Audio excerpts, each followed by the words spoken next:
إن الحمد لله نحمده ونستعينه ونستغفره ونتوب إليه ونعوذ بالله من شرور أنفسنا وسيئات أعمالنا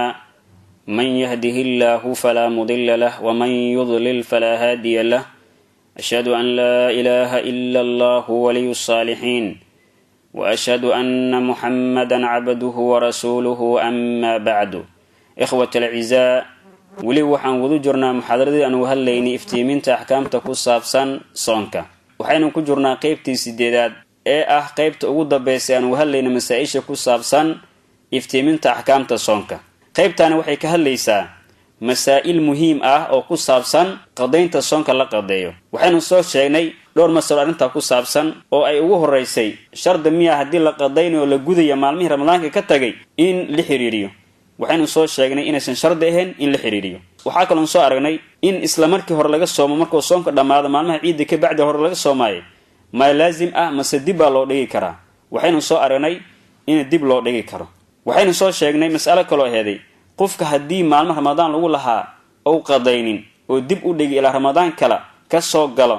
maxay culimada arinta ka dhaheen culimada qaar waxay yiraahdeen fidi iyo qada laga rabaa culimadu waxay yiraahdeen qada kaliya baa laga rabaa arintan hore aan ugu soo hadalnay mas'alo kale arinta raacisana waxay tahay qofkii waxa lagu lahaa maalmaha ramadaan kamida oo ka tagay waliba cudur daar ugu tagay mana qadaynin asoon qadaynin ma u banaan tahay inuu soomo 6 maalmood oo bishii shawaal marka uu soonka dhamaado waxa jirta 6 maalmood oo la raaciyo 6daas maalmood oo bishii shawaal ka tirsan oo raacinayay qofkii qadaa ramadaan lagu lahaa ma raaci karaa asoo aan wali qadaynin waxa fiican qofka marka ugu horeyso inuu horta qadiis iska gudo wixii maalmaha lagu lahaa inuu iska gudo hadii 5 maalmood lagu lahaa 5tii maalmood inuu iska qadeeyo ka bacdina 6dii maalmood oo bishii shawaal ka tirsaneeday oo soomo hadii uu suura gasho hadii saddex maalmihii lagu lahaa inuu qadaynin laakiin 6dii maalmood oo bishii shawaal ka tirsanay oo soomo asoo soonka sunnada doonaya qofka asaga inay u banaan tahay ay culimo badan qabaan waana sida raajixa mas'ala marka waxay soo hoosgalaysaa qofkii qadaa ramadaan lagu lahaay sunna ma soomi kara sida raajixa waxa weeyaan inuu qofkii qadaa ramadaan lagu lahaa oo soomi kara arintana waxa tusinaya xadiiskii umana Aisha radhiyallahu anha waradaha oo ay soo saareen Bukhari Muslim ay umana Aisha ay tilmaamaysay in lagu lahaa maalmo soon ayna qadayneen ilaa Shacbaanka mooyaane waxaan suuragal ahayn marka intaas oo sunno oo soo mareysay inaysan Aisha soomin oo waxa muuqato in Aisha ay soomaysay maalmihii sunnada ee soo maray waxa muhiim marka inaan ogaano qofkii idoo ay ka tagan maalmo ramadaan ka tirsan inuu soomo 6 maalmood ee shawaal ka tirsan arintaas inay banaan tahay mas'ala kale ay ka hadlaan culimada qaar waxay yiraahdaan hadii qofka ay ka tagtay 6 maalmood oo bisha ramadaan ka tirsan ee inuu qadeeyo rabo bishii shawaalna oo soomayo oo rabo inuu u niyeysa qadihii ramadaanka iyo maxaan ku yiraahdaa 6dii maalmood sunnada ah muu ansaxaya oo muu guntamaya mas'aladan hore waa ugu soo hadalnay si raajix wax weeyaan inuu san isku dareen labadaasi oo laba nooc kale yihiin wixii soon ka tagay goonibu uu iimaanaya maalmahaas 6da ahna si goonibu u soomaya marka waxa banaan adigoo lagu leeyahay maalmo ramadaan ka tagay inaad 6 maalmood ee shawaal aad soonto mas'ala kale waxa weeyaan muxuu xukunkeedu noqonayaa qofkii maalmo ramadaan lagu lahaa ee aan qadaynin asoo urdaar hayst ilaa uu ka dhintay qofkan maalmo ramadaan baa ka tagay waxa dhici karta xanuun darteed inay ugu tageen asoo inuu qadeeyo ay suuro galina wuu dhintay qofka asaga maxaa laga rabaa qofkii laga rabay maalmo ramadaan ka tagay inuu qadeeyo una suuro galin inuu qadeeyo asoo urdaar haysto sida inuu xanuunsanaa oo kale oo wali asoon qadaynin oo dhintay waxa laga rabo ma jirto fidina laga ma rabo qadana laga ma rabo waa si isku waafaqsan yihiin madaahibta fiqiga ee afarta ah weeyaan ahlu cilmi intoo badan saas bay qabaan sababtoo qofkan urdaar buu haystay xanuunkii ka tagsi maalmaha ramadaan ka tirsana ayuu ku dhintay inuu qadeeyo uu suuro galin wax laga rabo ma jirto mas'aladaas waxa cagsigeeda oo ka soo horjeedo qofkii laga rabay inuu qadeeyo maalmaha ramadaan ka tirsan ee aan qadaynin urdaarna aan haysanin kii hore waxaan niri urdaar uu haystay kan urdaar ma hayso ilaa uu ka dhintay qofkan maalmaha ramadaan baa ka tagay asoo u suuro galtay inuu qadeeyo oo aan wali qadaynin ayuu dhintay qofka asaga maxaa laga rabaa qofkii laga rabay inuu gudo maalmaha ramadaan ka tirsan una suuro gashay inuu iska qadeeyo ee aanan qadaynin asoo urdaar aan haysanin qofka noocaas ah xukunkiisa culimadu way ku aragti duunaadeen culimada qaar waxay yiraahdeen qofka asaga maalin kasta miskiin baa laga qoodinaya oo fidi baa laga bixinaya waa si ay qaban jumhuur ahli cilmi wa Abu Hanifa Malik Shafi'i oo qolkiisa jadiidka ah iyo Imam Ahmad waxay leeyihiin Abu Hanifa iyo Malik iyo Shafi'i qolkiisa jadiidka yani Shafi'i wuxuu ku leeyahay mas'ala laba qowl qadiim iyo jadiid qowlkiisa jadiidka oo raajixna ah imaam Ahmed waxay qabaan qofkii maalmo Ramadaan ka tirsan ay ka tageen asoo qaday karana aan qadaynin qofka asaga ah inuu fidyo laga bixiyo baa laga doonayaa waxay leeyihiin sayna u banaaneen qof meeyda in laga soomo markuu noolaa intuuna wali dhiman in laga soomo banaaneen sidaas oo kalena markuu geeriyoodo kadib in laga soomo ma banaana sida salaada oo kale bay yiraahdeen has ahaatee Xanafiyada iyo Maalikiyada waxay leeyihiin meydka hadduu dardaarmay tuusan dhiman ka hor in laga qoodiyo maalin kasta wuxuu u dardaarmay qofkii waligiisa ama dhaxalkiisa lahaa intii maalmood lagu lahaa iga gudbuure oo fidyo iga bixi qofkii waliga marka uu ka dhiibiyaa fidyadii hadduusan dardaarmina wax laga raba ma laha bay yiraahdeen Shaafici si madhabkooda mashhuurka ka ah Xanaabiladana ay qabaan waxa weeyaan qofkii waliga waxa laga rabaa inuu maaragtay ka qoodiyo yuuba u dardaarmin qofkii dhintay culimo kale waxay yiraahdeen qofkan dhintay asoo lagu lahaa maalmo Ramadaan ka tirsan una suura gashay inuu qadeeyo ee aan wali iska gudin asoo gudin saa uu ku dhintay waligiisi baa ka soomay haddii uusan ka soomina miskiin buu maalinba ka qoodinaa intii maalmo lagu lahaa ayuu miskiinka qoodinayaa qowlkaasna waa qowl imaam Shaafici u sugnaaday oo qadiimna ah qowlkaas Shaafici uu leeyahay qadiimkana waxa doortay imaam an-Nawawi ibn Baz iyo ibn Uthaymin rahmatullahi alayhim ajma'in nabiga alayhi salatu wasalam wuxuu yiri man maata wa alayhi siyamun saama anhu waliyuhu qofkii dhinta asoo soon laga raba waligiisa baa ka soomaya waa xadiis sahih Bukhari Muslim ayaa soo saaray inkastoo arinkaasi ay culimadu leeyihiin arin wujub ma ahan Sheikh ibn Uthaymin rahmatullahi alayhi masaamku ka hadlaa wuxuu yiri falaw qala qa'ilun haduu mid yiraahdo buri inna qawluhu sallallahu alayhi wasallam ilaahi hadalkiisa ah saama anhu waliyuhu wa amrun wa amr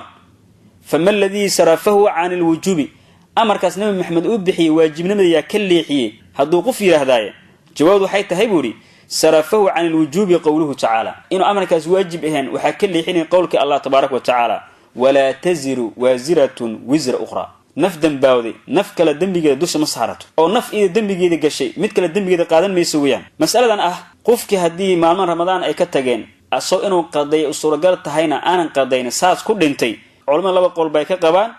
culimada qaar waxay yiraahdeen qofka asaga ah fidya baa laga bixinayaa wax kale laga maraba culimada qaarna waxay yiraahdeen waligiisi baa ka soomayo waxaase fiican hadii la heli karo ay suuragal tahay in laga soomo fidin laga bixiyo si khilaafka culimada looga baxo waxaase muhiim inaan ogaano waliga la leeyahay midka asaga soomaya ama wax ka qoodinayay waa midka dhaxalkiisa la weeyaan waxaan inta tusinay qowlkii Allah ee ahaa wa ulul arhami ba'dhum awla bi ba'din fi kitabillah inna Allah bi kulli shay'in alim dadka qaraabada ama riximka qaarkood qaar kale ayaa ka mudan arintan waxa tusinay kitaabka Ilaahay Abdullah ibn Abbas radhiyallahu ta'ala anhu wuxuu yiri haweeney ba u timi nabiga alayhi salatu wassalam markaas waxay ku tiri rasuulkii Allah hooyaday way dhimatay bilson baa lagu lahaa ee maka qadeeya nabi markaas wuxuu ku yiri hadii hooyada lagu lahaa deen maka gudi lahayd haweeney waxay tiri hawa ka gudi lahayd hooyada deen lagu leeyahay hadaan ogaado waa ka bixin lahaa bay tiri nabiga wuxuu yiri deynti Ilaahay baa mudan in la gudo xadiiska waa xadiis sahih Muslim ayaa soo saaray Sheikh Ibn Baz rahmatullahi alayhi wuxuu leeyahay waxa loo jideeyaa dadkii dhintay awliyadooda ama dadka waliga oo ayaga qaraabadooda ahaa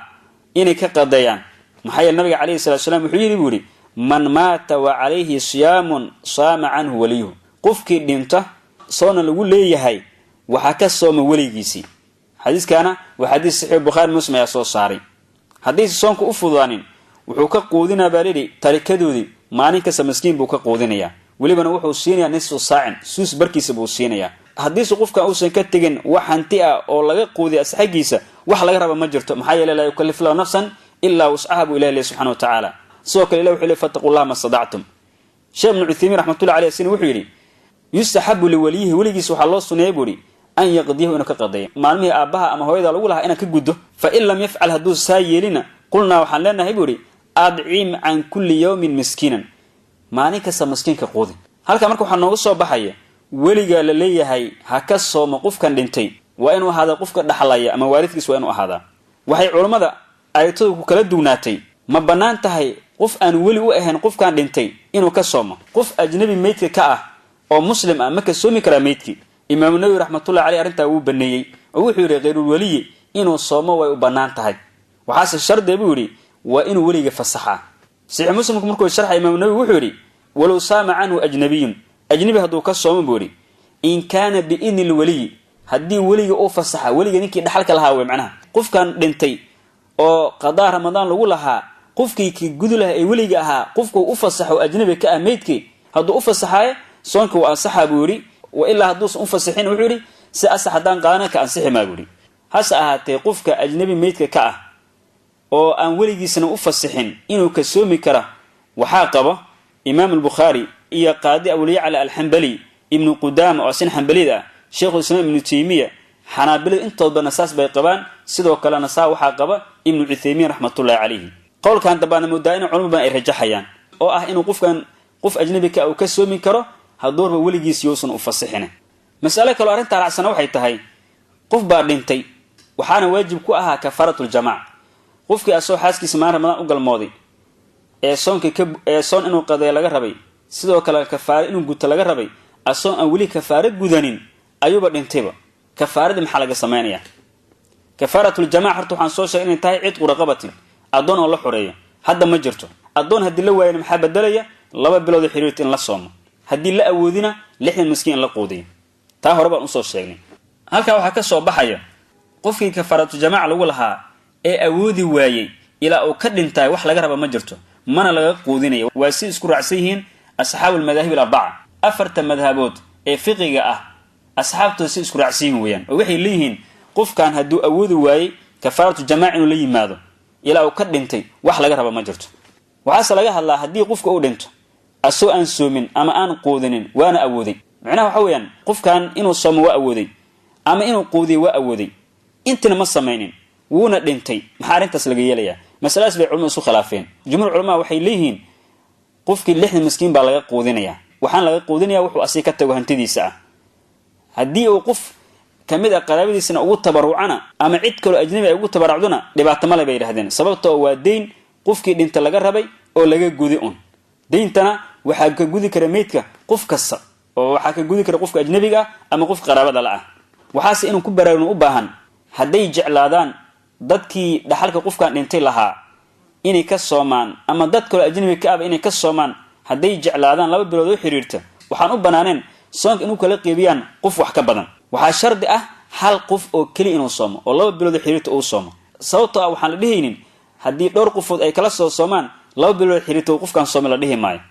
sheekh ibn uthaymin rahmatullahi alayhi mas'ala ka hadlaa wuxuu yiri amma fi kafarati adh-dhihari wa nahwiha ka kafarati al-jamaa kafaratu dhihar iyo wixii lamid ah si kafaratu jamaa oo kala fala yumkinu suuragal ma ahbuuri an yaqtasima al-warithu kuwi dhaxalka la inay qaybsadaan as-sooma soonka inay qaybsadaan maxaa dhacay buri lishtiradi at-tatabu'i isra raacid baa la sharday buri hadii marka ay qaybsadaan dhaxalka ku dadkii lahaa waxa la dhigi karaa 2 bilood xiriirtimo ayna soomin hadii uu qof yiraahdo waxa suuragal ah mid kamid inuu 3 maalmood soomo ka bacdina uu iska furo hadana mid kala oo 3 maalmood qaato ilaa ay saas ku dhamaato 2 bilood waa suuragal haduu qof yiraahdo waxa loo jawaabo wuri mid kamid la dhihi maayo 2 bilood xiriirtu soomay saadarta waxaan leenahay waxa waajib ku ah 2 bilood xiriirtu inuu soomay hadii marka laga naa'ib noqonayo waa in 2 bilood xiriirtu hal qof uu soomo waxa fiican buu leeyahay mid kamid inuu soomo 60 maalmood xiriirto ama inay ka qoodiyaan qoodintu way u banaanta inay qaybsadaan laakiin soonka inay qaybsadaan uma banaana baa la leeyahay wallahu subhanahu wa ta'ala ala wa alam